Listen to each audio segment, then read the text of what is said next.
शायर ने जो महसूस करना है वही पेश करना है। किसी को अच्छा लगे या ना लगे वो देन अपना एक लेवल है। वसीपुर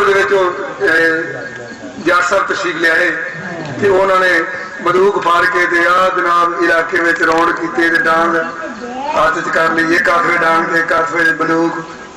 तो मैं कुछ महसूस किया, एक दो शेर लिखे थोड़ी तालियां की गूंज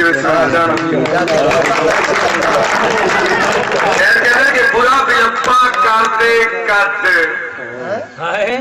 बुरा बिलप्पा कर दे कट, आया शहर अफसर जट बल्ला तट।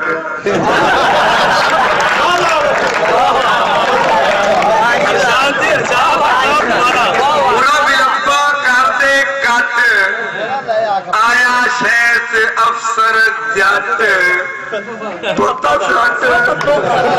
वेख बुराई हो गई घट, आया शहर अफसर जट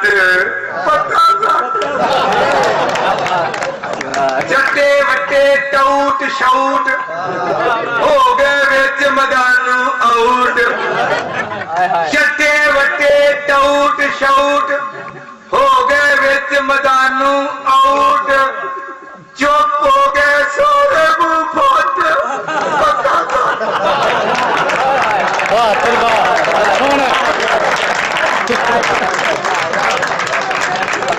जट्टे वट्टे टूट शूट हो गए विच मैदानू आउट, चुप हो गए सोरे मुफत।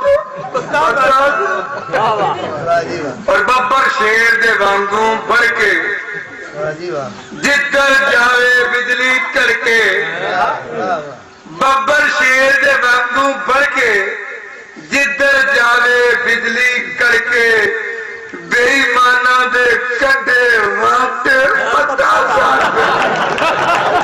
शेर सुनिए।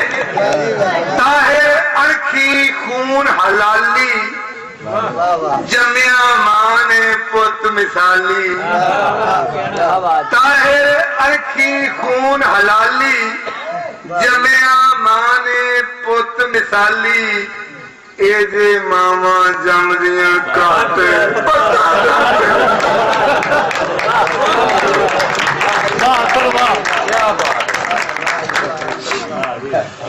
चोर चक्के सारे डरदे हुण नहीं सड़कां उत्ते चढ़दे, चोर चक्के सारे डरदे हुण नहीं सड़कां उत्ते चढ़दे, सोनिया वादा धौन ते सट पत्ता आया शहर अफसर जट पत्ता सट।